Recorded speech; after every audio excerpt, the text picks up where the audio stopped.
یہی 27ویں شب تھی، یہی رجب کا مہینہ تھا۔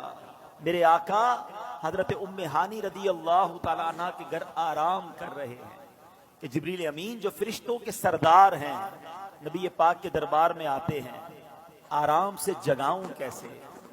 رب کا حکم ہے کہ محبوب کو بلایا جائے، مگر محبوب آرام کر رہے ہیں۔ یہ وہی آرام ہے، نہ جگانے پر صدیق اکبر نے نماز قضا کر دی تھی، نہ جگانے پر سیدنا صدیق اکبر نے سانپ کا ڈس جو ہے وہ برداشت کر لیا تھا، جگایا نہیں۔ اور مولا علی نے دیکھا کہ عصر کی نماز جاتی ہے تو چلی جائے، آقا کے آرام میں خلل نہ آئے، اب جبریل امین کو جگانا ہے۔ اللہ اکبر، بلاوا رب کی طرف سے ہے۔ تو اعلیٰ حضرت نے گویا قصیدہ معراج میں کہا کہ فرمایا یہی سما تھا کہ پے کے رحمت، خبر یہ لایا کہ چلیے حضرت، ذرا سمجھیے گا بات کو، کیا خبر لایا کہ چلیے حضرت تمہاری خاطر کشادہ ہیں۔ کیا کشادہ ہیں؟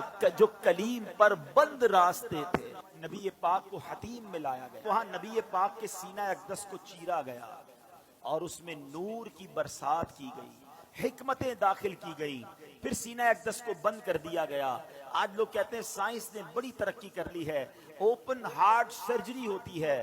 سنو، 1450 سال پہلے ایک بار نہیں، نبی پاک کی 4 بار اوپن ہارٹ سرجری ہوئی، مگر یہ کیسی سرجری تھی؟ نہ کوئی تکلیف ہے، آقا دیکھ رہے ہیں کہ دل کو باہر نکالا گیا ہے اور نبی پاک کے سامنے نور ڈالا جا رہا ہے۔ اللہ اکبر، یہ بھی نبی پاک کا معجزہ ہے۔ اور پھر وہ سفر شروع ہوتا ہے۔ اب نبی پاک مکہ پاک سے بیت المقدس جاتے ہیں۔ سبحان اللہ، بیت المقدس کا سفر یہ براق پر کیا جاتا ہے۔ نبی پاک علیہ الصلوۃ والسلام اب پہنچتے ہیں اس جگہ پر جسے ہم بیت المقدس کہتے ہیں۔ بیت المقدس ویسے بھی دیکھنے کی بڑی تمنا ہے، لیکن جب سے یہ پڑھا ہے اور جب پڑھتے ہیں ایک دل میں عجب تمنا جاگ اٹھتی ہے۔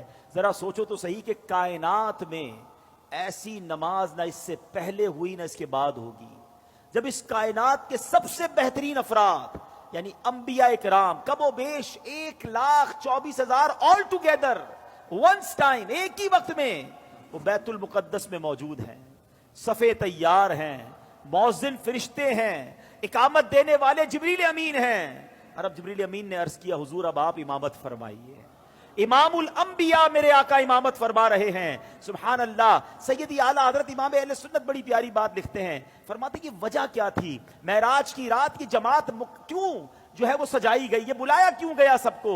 سبحان اللہ، رہتی دنیا کو یہ بتانا تھا۔ اعلیٰ حضرت کہتے ہیں نماز اقصا میں تھا یہی سر، سر کہتے راز کو، عیاں کہتے ظاہر ہونا۔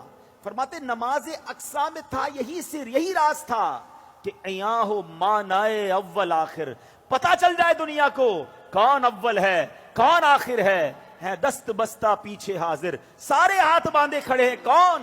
جو سلطنت آگے کر گئے تھے۔ اقصا میں سواری جب پہنچی، اقصا میں سواری جب پہنچی، جبریل نے بڑھ کے کہی تکبیر۔ اقصا میں سواری جب پہنچی، جبریل نے بڑھ کے پڑھی تکبیر۔ نبیوں کی امامت اب بڑھ کر سلطان جہاں فرماتے ہیں۔ اللہ اللہ کہو، اللہ اللہ اللہ اللہ اللہ اللہ کہو، اللہ اللہ۔ اب نماز سے میرے آقا فارغ ہوئے، اب آسمان کے سفر کی تیاری ہے۔ اب سفر آسمان میں وہی براق ہے، وہی بارات ہے، وہی دولہا ہے، وہی باراتی ہیں۔ آن کی آن میں پہلا آسمان آ گیا اور اللہ کے حبیب کا یہ سفر کتنا فاسٹ ہوا، نبی پاک آگے بڑھتے گئے، اب سدرۃ المنتہا آ گیا۔ اب یہاں جو ساتھی ہے جو ام ہانی کے گھر سے لے کر ساتھ جا رہے جبریل امین، وہ عرض کرتے ہیں کہ حضور بس اب یہاں سے آگے میں نہیں جا سکوں گا، یہ میری لمٹ ہے، اس سے آگے گیا تو میرے پر جل جائیں گے۔ اللہ اکبر، اب اس کے آگے فقط رب کے حبیب جا رہے ہیں۔ یہ وہ مقام ہے کہ جبریل امین بھی پیچھے رہ گئے۔ اللہ اکبر، اب جناب نبی پاک علیہ الصلوۃ والسلام جب آگے جاتے ہیں، جبریل ٹھہر کر سدرا پر بولے جو بڑے ہم ایک قدم، جل جائیں گے سارے بالوں پر، اب ہم تو یہیں رہ جاتے ہیں۔ جبریل ٹھہر کر سدرا پر بولے جو بڑے ہم ایک قدم جل جائیں گے سارے بالوں پر، اب ہم تو یہی رہ جاتے ہیں۔ اللہ اللہ کہو، اللہ اللہ اللہ اللہ اللہ اللہ کہو، اللہ اللہ۔ نبی پاک کا جو اگلا سفر ہے نا، اس کے بارے میں کوئی کچھ نہیں بتا سکتا کہ وہاں کیا ہوا، کتنی دیر دیدار ہوا، اللہ نے اپنے حبیب کو کیا دیا، حبیب پاک نے کیا لیا۔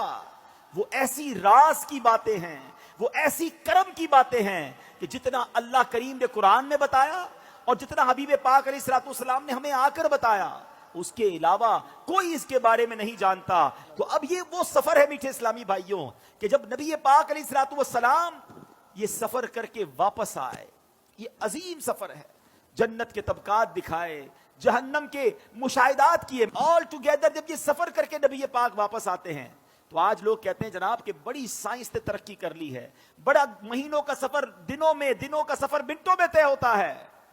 لیکن میرے آقا کے اس سفر میں جس میں ہزاروں سال کا یہ ٹریول ہے، علماء کہتے ہیں اگر اس کو لاجیکلی کیلکولیٹ کریں نا تو یہ کئی ہزار سالوں کا سفر بنتا ہے۔